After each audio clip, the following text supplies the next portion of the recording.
You're listening to the Holistic Spaces podcast brought to you by Mindful Design Feng Shui School. Episode 126, Feng Shui Botanical Art with Maria Ramsey. Welcome to episode 126 of the Holistic Spaces podcast, where we hope to inspire, educate, and empower you to create your own holistic spaces that nurture and resonate with you. Angie Cho and Laura Morris are the founders of the Mindful Design Feng Shui School. Together, they have over 3 decades of experience designing harmonious living spaces. Laura and Angie have guided thousands of people to shift their energy and revitalize their lives. Mindful Design School offers feng shui courses and certifications. Check us out at mindfuldesignschool.com. So this episode is, I guess a lot of episodes are special, but this is also a special episode because we have Maria Ramsey with us, who is she is the monkey to our rat and dragon, if you know what that means. But she is part of our team, and we couldn't do all the things that we do without her. So we're really delighted to have her here. I'm excited to be here. Hi.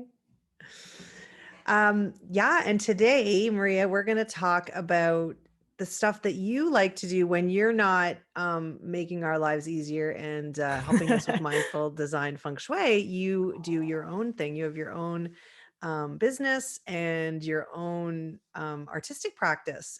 So I'm going to do a little intro for it. So Maria is the creator. Maria Ramsey is the creator of the Philosopher's Stem. And she is an artist and a trained musician, a poet, a floral designer, and has been drawing since she could hold a pencil. She is also a certified BTB feng shui practitioner, a home herbalist, a permaculturist, and uses those to see and inform her on different aspects of life. So welcome, Maria. And obviously, she's also, and we're super proud about this because when she was a BTB feng shui practitioner, she is one of the graduates of our program.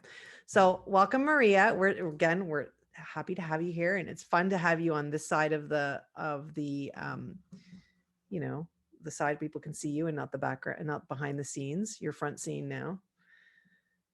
So welcome. Well, thank you. I'm very excited to be here. So we're going to talk about feng shui and feng shui botanical art, because your passion, is art, but also you have such a great background and knowledge in herbalism and in plants and in botanicals. So I thought, why don't we start with you talking a little bit about your business, the Philosopher's Stem, and then tell us a little bit about, botanicals, and we'll just have a little convo about that. Yeah. Well, I've always been really interested in plants from a lot of different aspects. And like you said, I'm an herbalist. I'm also a florist. And something that really stood out to me when I was studying feng shui is that a lot of it is really about intention. And I think that's something that plants and feng shui have in common that really kind of inspired me to start the Philosopher's Stem, is that plants can support our intentions kind of in the same way or a similar way that feng shui can support our intentions. And in particular, botanical art, which is what I do, a lot of feng shui inspired botanical art, can be a way to visually remind us of our intentions in our home while also creating more beauty in our homes, which is something else that's really important to me. Can you explain to me a little bit? Like, I think I know what botanical art is, and we've probably all seen it, but how would you describe botanical art as opposed to just regular pictures of flowers or paintings of flowers? To me, it really just means drawings or paintings of plants. For me, what I do is drawings of flowers. I do a lot of bouquet illustrations and then also herbal inspired artwork. So I do a lot of drawings of herbs based on my studies as an herbalist. Mm-hmm. So that's how I define botanical art. Yeah, and I always see them as like they take, I mean, just when you look at old images and drawings of botanicals, because as a method of study, sometimes when you study, like, they're almost very educational. Like, you look, they're very detailed, they're very accurate, and then there's also this, they isolate them in this space, like you can really capture the moment of the flower, and the essence, that's the word I'm looking for, the essence of the flower or the herb, and so that you can get a real sense of what that plant, herb, flower, et cetera is about. And they also, as you said, they look so beautiful. They print, like, they make such beautiful prints, and they look so lovely, when you display them. So do you draw all of them, right? Explain that I a little bit. do. Yeah. Yeah. And I love what you said about capturing the essence of plants too, because that's something that was another big inspiration to starting this business too, and to doing botanical art. Is something that I love about making botanical art and drawing plants is that you can capture the essence of a plant because they are such fleeting things. That's something that I really noticed working as a florist. You put in all this work with these fresh materials, but then they wilt in a day or two, which I used to have a hard time with because it was a lot of effort to make this beautiful thing and it didn't last for very long. But I've come to really appreciate how ephemeral plants and flowers are, and just appreciate the life cycles of them more. And that's something that plants have in common with feng shui too. We talk a lot about cycles of nature. So I really appreciate being able to capture plants at their most beautiful, being able to capture their essence kind of energetically and visually in a piece of art. And one thing I love about the philosopher's stem and Maria's approach to creating these but in like intentionally inspired botanical pieces of art is that like I've studied Tonka painting, and there's a lot of precedent and history for looking at the actually having the art is as powerful as having the flower or the herb, and it can have those healing properties. Like, for instance, in Buddhist Tonka paintings, like with the medicine Buddha, there can often be around, you can select, or the artist can select herbs that will heal your family's like ailments or heal whatever you need healing. So by intentionally selecting to paint or to commission a painting of a particular plant that supports your healing process is just as powerful as consuming the actual botanicals. So there's so much power and precedent for it. So I think it's really wonderful. And plus, you have these really fun like Instagram posts where you talk about like, this is what the herb is for, and this is like your drawing of it, and then how it can tie into feng shui, because you have all that wisdom as well. Yeah. Okay. I want to tie it in like a little bit about feng shui and the botanical art, because you are, as you mentioned, you're using intention, you're being mindful about it. And I've always said, I'm an artist too. I paint. I don't do the kind of drawings you do. I mean, mine's more abstract and bigger scale painting stuff, and I don't do it with feng shui in mind. So it just shows you that, it is all about intention. You can specifically start to create imagery, drawings, beautiful floral paintings with specific feng shui intentions in mind, because when you create something, you're creating something. I mean, there's a whole the creative act itself is so powerful.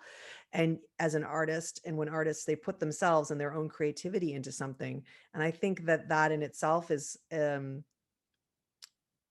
it really, it's almost when you do a feng shui adjustment, and you use, what we call the three secret reinforcement, when we use um, uh, the three secret reinforcements that we use, it's a way of sealing in this intention. And I think when an artist creates a piece, it's almost like that's built in. So I really love this. So I want you to tell me a bit about, or us, Angie and I, Angie's here, about how you would use your art specifically with feng shui. Like what came to mind when you started creating these pieces? Well, and before I get into that too, I would say, going back to what Angie was saying and what you were just saying with the 3 secrets too, there is a lot of power, I think, in the energetic side of plants, which is why it can be powerful for an artist to put intention into this piece of artwork, or why it's powerful to have a piece of art with a certain plant hanging in your home. And that's something that I think I really got from mindful design school, studying feng shui. I really got more interested in the energetic side of herbalism that I was studying, and just really realizing how much we can work with plants without taking them internally. I've had really powerful experiences just meditating with plants, drawing plants, having pictures of plants in my home. So it can be really powerful. And one of the ways that I like to work with botanical art in regards to feng shui is there are a lot of connections between the plants that I have learned about, the plants that I work with and know well, and different feng shui tools that we use, for example, the bagua. So I have made some drawings that are specifically aligned with certain aspects of the bagua. For example, I did a drawing of dandelion that for me is really aligned with the concept of Jun, that new beginnings, yang wood energy that feels very aligned with dandelion to me. So one way of working with botanical art and feng shui together would be to put a picture of dandelion maybe in that part of your home or some other part of your home that you feel could use that yang wood new beginnings energy.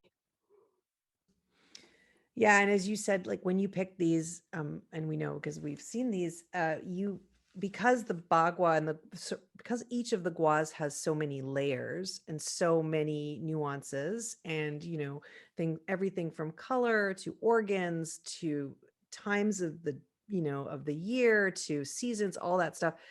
It works. Botanicals just make sense because again, we're going back to nature, we're going back to cyclical, yin, the cycle of yin and yang, essentially, like how it goes around. And dandelions, as you mentioned, are spring, right? They're springtime. They're the first, like, I mean, they're not the first, but they're one of the first flowers that you see, right? And they're quite early. They come out, and they're like little sunshines, and then all the properties that they have, which way better than I do, obviously, from an herbalist standpoint. I know you looked into that, and they layer on into they connect with the guas too. So it's really, this is the beauty of feng shui, because it has, especially when we're talking about the bagua, it has so many nuances and so many layers and so many symbols. It's endless, really. And that's what really inspired me to get into this in the first place. As you both know, for my final project, I did something very similar where I did botanical art based on the bagua and based on herbalism. And I think the first kind of connection that I made that started this whole process was between hawthorn and Li, the Li area of the bagua, which is about fame and recognition. But like you said, there are so many layers. So Li is also connected to the heart and the eyes, I believe, and also fire, which is connected to red and triangles. And a hawthorn plant has these triangular shaped thorns. It has kind of a reddish, well, it has red berries and also kind of a reddish hint to its leaves sometimes as well. And it's used often as a heart tonic. So there are just so many connections on so many levels. And I like the idea, sometimes when we're looking for adjustments to do and to activate a gua, we do say use art, but this is a way of using art that's been created with this intention, but also, it's it's got that kind of deeper essence and deeper intention behind it. So I really like that. So, okay, can you tell us a little bit about? I want to talk to you a little bit about your business, but also like you're starting a new podcast, isn't that right? I Do you want to talk about am. that? Do you want to talk about it? Yeah. Okay, I'm cool. starting a podcast with a fellow mindful design graduate, which is exciting, who you both know, Gloria. And we are talking all about feng shui and plants. She does a lot of stuff around gardening. She works in real estate and has for a while, and has been getting really into gardening and pollinator plants. And we've just been talking about what we've been learning, me from an herbalist perspective and her from a gardening perspective. And again, there are just so many connections between feng shui and gardening and plants and herbalism. So I think it will be really fun. And yeah, I mean, it's really energy. It's talking about energy, right? Flowers, energy, Yes. herbs. And it's just, again, you could talk about one plant for like an episode. What's the name of your Yeah, podcast? exactly. We don't know yet. Okay. We're still working on it. By the time I was laughing, by the time we get this going up, I'm sure we'll have a little link for it. So once it's Yes. all right, Yeah. yes, I can I'm put a sure link in Maria the will show include notes. that when she does all of our show notes for this. Exactly. Because Maria does all of the background stuff for us. Yes, I can do that. Behind the scenes person.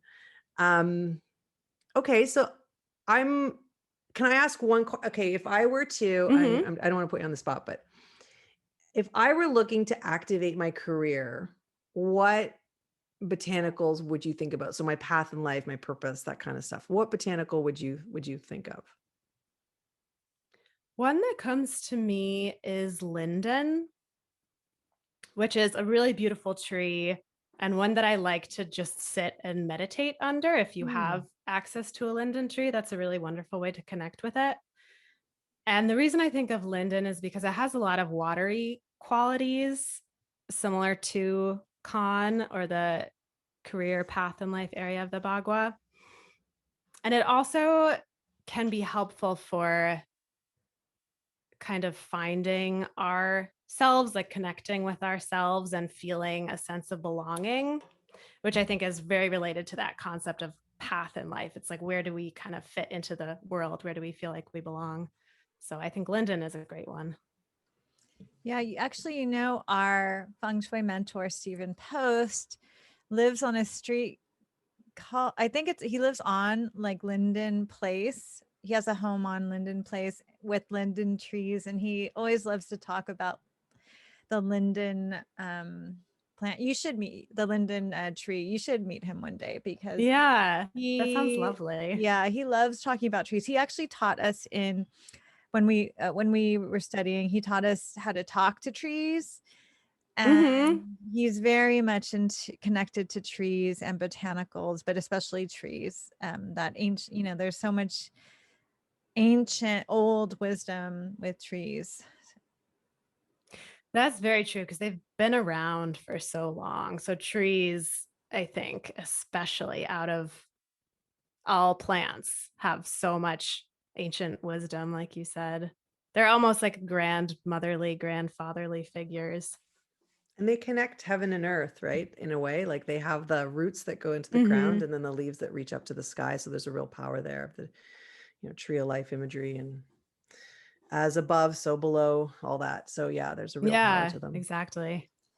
So for our final question, since this is going to air right around the summer solstice, would you have like a botanical recommendation to like find find this flower or herb, or print out a picture, or go on your website and purchase a print of something that embodies summer? Yeah, I really think of sunshine for summer solstice, because it is that longest day of sunlight. So I would look for plants that have a sunshiny kind of energy. So that could be calendula, which I do have a print of on my website, or it could be even going back to dandelion. Dandelion has a really sunny presence too, just in its flower, or a daisy or something else that has yellow or that kind of radiating type of energy. Plants also communicate to us a lot just in the way that they appear and the way that they grow. So there's a lot that you can intuit about a plant's energetics just by paying attention to them. Yeah, isn't there's like a term for that? Yes. I can't Now remember. I'm blanking on it, of I course, because we're know. talking about it, but Like, there is. so, like for instance, like the kidney is like shaped like kidney Right. beans. It's what is that called? Do you know, Laura? No, all I'm thinking of is onomatopoeia, but that's Doctrine absolutely of not it. signatures. Yes, That's what it Oh, there you is. go. signatures. Yeah. Yes. Look at Yeah, and Right. So it's like the plants. I was just going to say the plants communicate a lot to us in just how they look. So like you were saying, if a plant maybe is shaped like a lung, like its leaf is shaped like a lung, it might have an affinity to the lungs. Yeah, yeah. Wow. Well, and by the way, I love calendula. Like I often bathe with calendula because it's it's always something that I get recommended to me. So it's really I have an affinity for it because it really lifts your chi too, like calendula with orange, a few drops of orange essential oil, not too much orange essential oil in the bath because I've done that and that was bad. I got like a skin burn. It was like horrible. And someone was coming over to my home to film, like, and I was like, my back was burning, and I was like, ah. That's not good. Yeah. But then the calendula can soothe your burns. Yeah, to some extent. Well, that particular bath I didn't do with calendula, but yes, I often or create a infusion with calendula and then bathe in that with salt and but well, I guess we should get some calendula for this to celebrate the summer solstice. Marigolds, right? They're basically marigolds. Marigolds. Yeah, I love those. Sunflowers. Might be a little early for sunflowers, but any of those flowers that kind of look like the sun. Oh, sunflowers. Yes. Well, Maria, it's been so delightful having you. It's been delightful being on here with you. Thank you for having me. Thanks, Maria. And so everyone should definitely check out the show notes and check out a blog. We'll have a blog connected to this, and maybe we can highlight some of your illustrations that relate to the summer solstice or other ones that you talked about on this podcast. And I have to recommend that you keep Maria's website available to you around the holidays as well, because every year she creates this botanical calendar, which is one of the best. It's one of my favorite things to give as a gift. It's really beautiful, but it's also so useful, and it's really a great gift. So you can buy a bunch of them, and I love giving them as gifts. Well, thank you. I appreciate that. I'm glad. Great. So thank you, Maria. And thank you so much for listening to this episode of the Holistic Spaces podcast. You can tune in every Monday for a new podcast episode. And if you like our podcast, please share it with others. You can subscribe, and you can even leave a review. You can also sign up for our mailing list if you go to mindfuldesignschool.com and scroll to the bottom. If you'd like to explore the world of holistic spaces and feng shui on an even deeper level, you can visit our website, online store, and blog for more information about feng shui and holistic living at holisticspaces.com. You can also support the podcast by checking out our certification and mini courses at mindfuldesignschool.com. Thank you so much for listening. Happy summer solstice, and we will see you next week.